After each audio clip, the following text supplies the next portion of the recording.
অফিসে কাজ করতো, অ্যাক্সিডেন্টে মারা গেছে, তার টাকাগুলো কেন দেন নাই?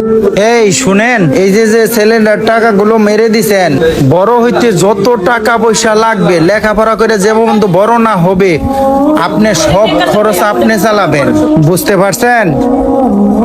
ওদের ফ্যামিলিতে যত টাকা পয়সা বাজার ঘাট লাগবে তুই বহন করবি।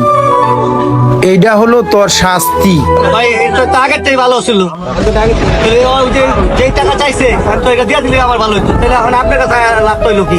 আপনি টাকাগুলো দেন নাই কেন? ওই তো আমার কাছে পায় না ভাই।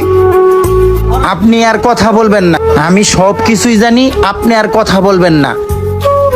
শুন, বুঝছস তো কি কইছি? এই কাজটা করবি, আর আপনিও কোনো চালাকি করবেন। আপনাদের দুইজনের মধ্যে একজনের ছাড় নাই, চালাকি করবার চেষ্টা করবেন না। ওর লেখাপড়া করতে যত টাকা লাগে আপনি বহন করবেন। এখন যান। কাজটা ভালো না, বিচারটা ঠিক হলো না। তোর শাস্তিটা আরো বেশি দেওয়ার দরকার ছিল। বিচার ঠিক হলো না।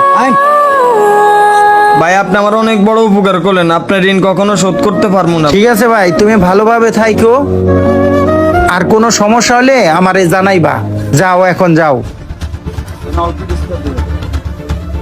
ওই বেটা, তোরা কইছে আগে বাকি সব রেডি করে রাখতে, না দিয়ে উল্টা হয়ে গেছে গা। আমরা রাজনীতি করি, আমগো পক্ষে কথা কইবো, এই গরিবের পক্ষে কথা কয় বেটা। ধর বেটা, ভাই ভুল হয়ে গেছে, চলেন যাই। মেজাজ মেজাজ খারাপ করে হইছ, তার কয়ে দিছি একদম তুই করছিস বেটা আরেকদম।